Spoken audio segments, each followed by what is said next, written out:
You ever feel like you're being watched when you dig for eggs? No, not me. Oh, okay. Must just be my imagination then. Hello, my fellow riders. Today, let's talk Tigrex.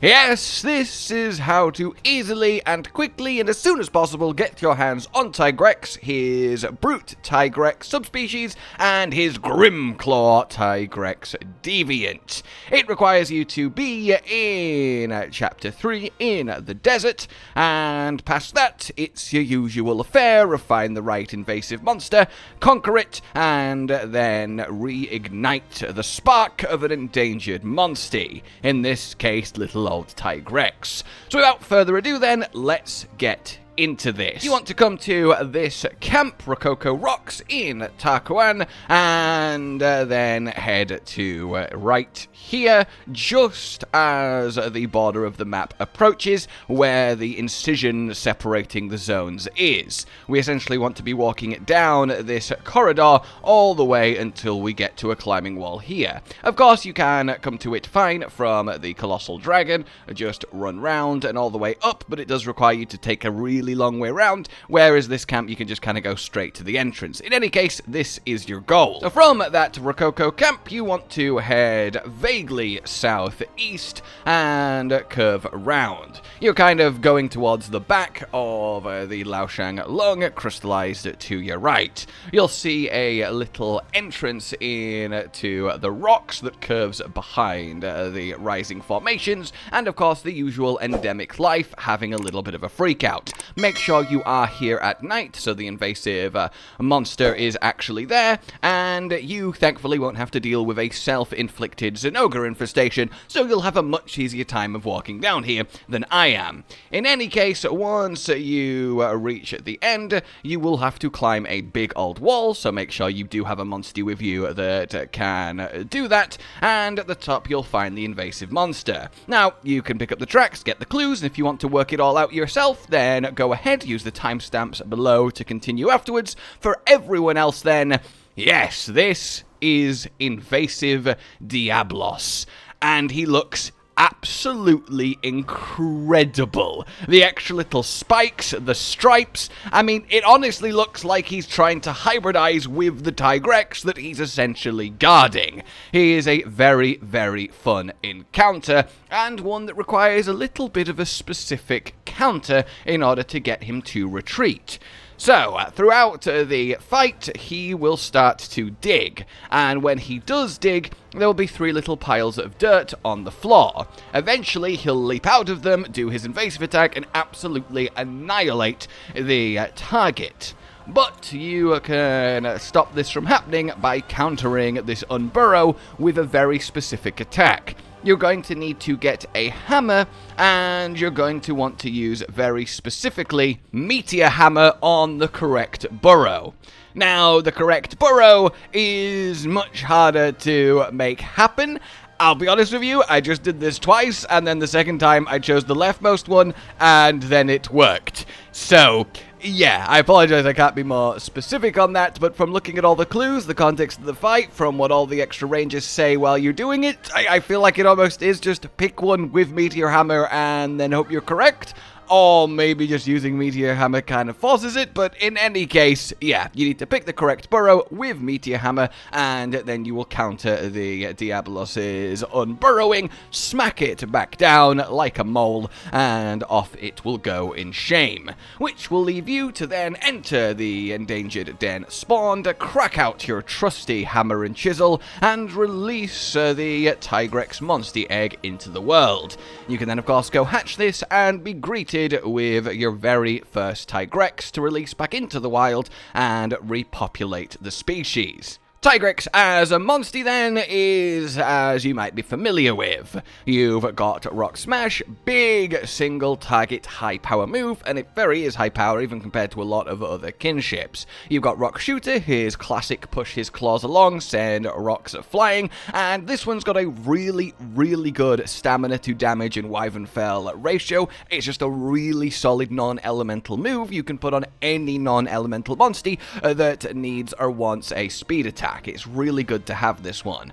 You've got Heavy Spear, which is again really good stamina to damage, but obviously it's got that built-in inaccuracy to compensate for that, so it turns into just kind of not great. Unless, of course, you combo it with Lock On, which then gives you a few turns of guaranteed hit, which then turns Heavy Spear into an absolute monster, because 20 stamina for 100 power is kind of ridiculous, but it essentially requires the setup, which a lot of the times isn't always worth it. But that said, Tigrex is a very, very solid speed Monstie, and definitely has genes worth unlocking him for, even if you don't planning on using him directly. In any case, when it comes to unlocking his other forms, we have, of course, Brute Tigrex, and to get him, you simply need to get a Tigrex to rank A in your choice of ecosystem.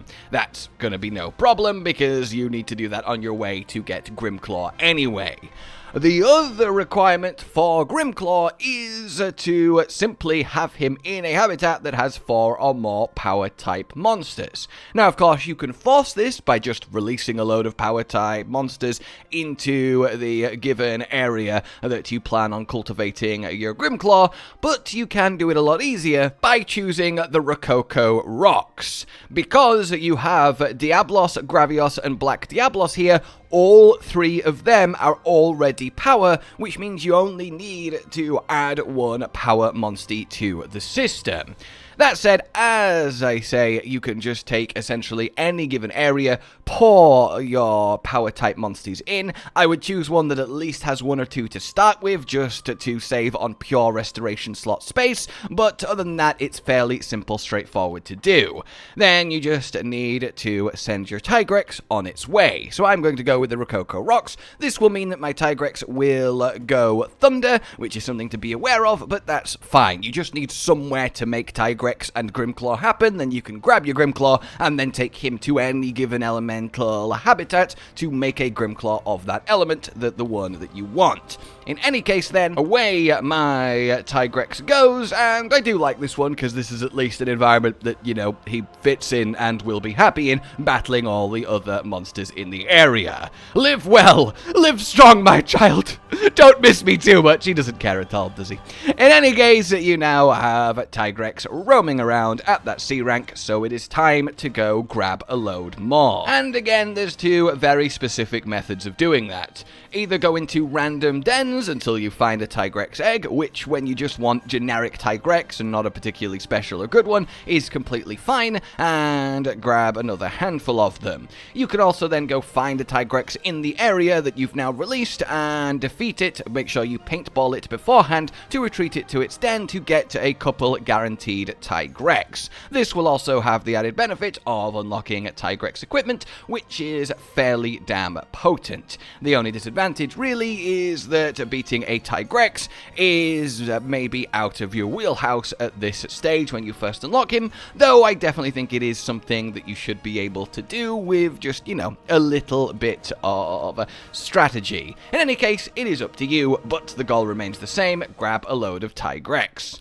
Remember too that if you look in dens at nighttime, you're more likely to get a special event, which means more likely to get double nests, which means more Tigrex from less dens gone into. So now that you've grabbed your extra Tigrex, of course, get them hatched. Any that happen to be born with any genes that you want, make sure to Rite of Channeling it away into a, well, Holder Monstie, as mean as that might be. Inflict rate certainly isn't a bad gene, and neither is Salt and Wound if you are going for a more status Monstie. In any case, release your extra 4 Tigrex, which combined with the one already there will take it up to the required S rank for Grimclaw. And there is always something just endlessly amusing about releasing a horde of monsters into the wild. It just feels like you're making a huge mistake every single time.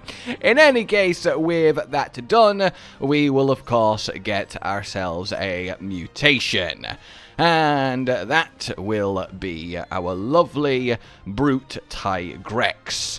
Yes, indeed. And also, Grimclaw, because yes, surprise! One of the best reasons to choose the Rococo Rocks area is, well, you've got Diablos, Black Diablos, and Gravios, which are all power.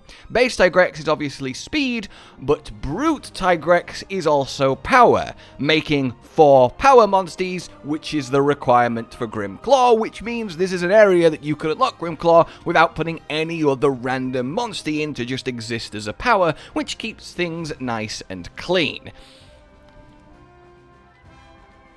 So we now have Tigrex, Brute Tigrex, and Grimclaw Tigrex available for finding, which means it's time to go do said finding.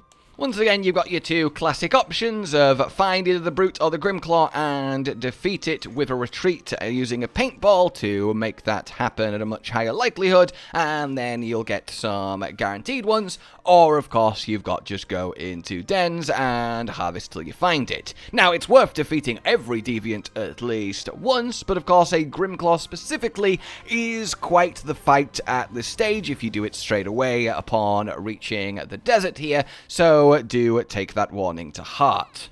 Now that we've got our haul of our 2 new Tigrex friends, let's get them hatched. Brute Tigrex looking lovely, quite the pair of lungs on him, and then our Grimclaw with, well, the signature Grimclaws, looking absolutely vicious and just adorable. Your Brute as a Monstie then has that Rock Smash, but then it gains the old Savage Fist. And of course, as we said, he is power.